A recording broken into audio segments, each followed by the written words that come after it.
Several years ago, when I was first learning to be a farmer, on my very first day on the farm, the farmer took me out into the middle of the field, pointed at the plants, and he asked me, "Britt, what's the difference between an organic or sustainable farmer and a conventional or commercial farmer?"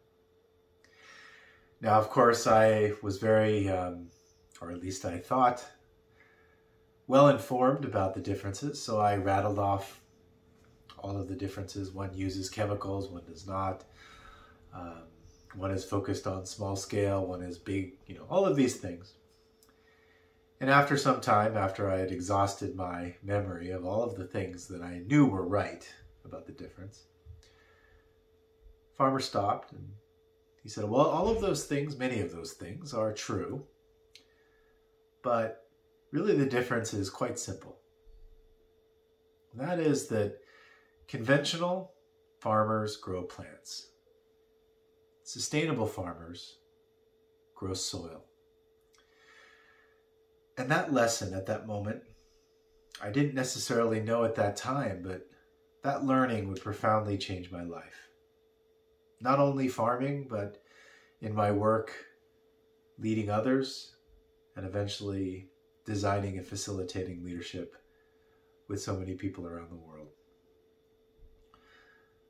We've really come to believe and see that what we are doing here at Perennial, what we are doing here with you, and most importantly, what we have learned that leaders around the world are hungering for, is work that inspires deeper growth. In many ways, a soil building proposition. Work that's not focused on just what you can see, a plant building proposition, and the short term. But a soil building proposition is a long-term thing. It's thinking about not only the plants that are planted in that generation, but future generations as well. It's taking into consideration all of the things that are happening beneath the surface, where roots can grow deeply and provide the foundation for healthy plants that reside above the surface.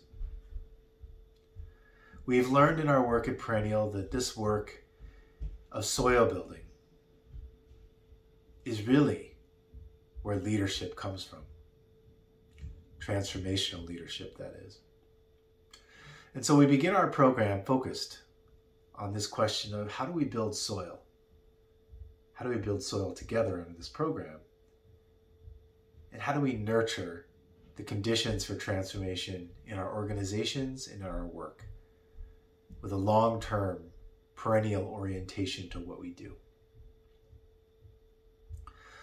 So we have this thing that we call co-creating spaces for transformation.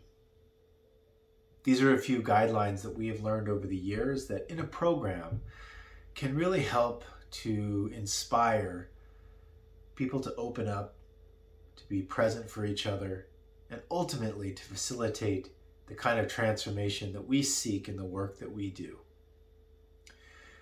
You'll see in the handout there are 6 principles. These are not rules. These are not meant to be followed to the T at every moment. But they're guidelines. They're guidelines in the same way that you have guidelines when you're working to build healthy soil.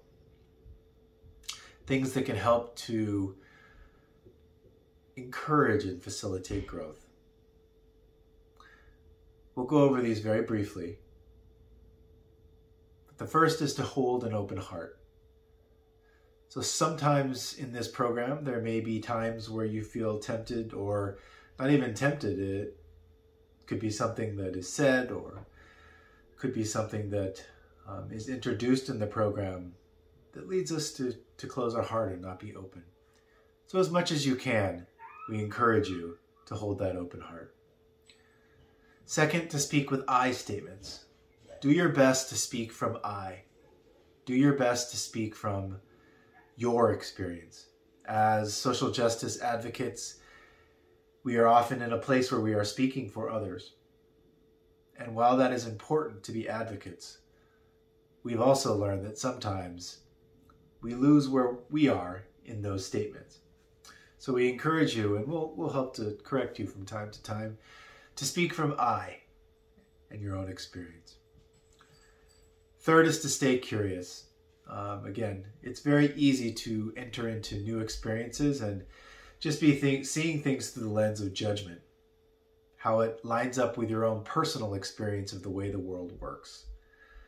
But actually, at the core of this program is learning.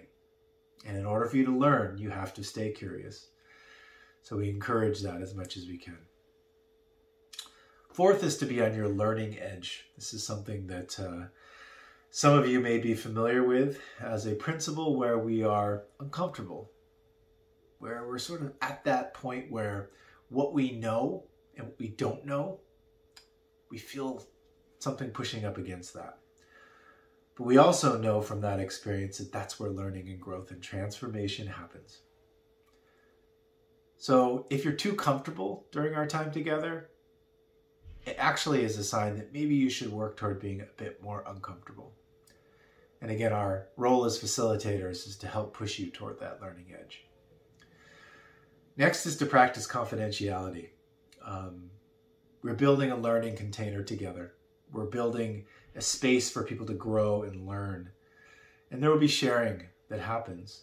And if people do not feel that that sharing will stay within this container, it can lead people, all of us, to not want to share, close off, and that limits the capacity for change and transformation. So practice confidentiality. And then finally, and this is sometimes a new one for people, and can be a bit challenging, and that is to take radical responsibility.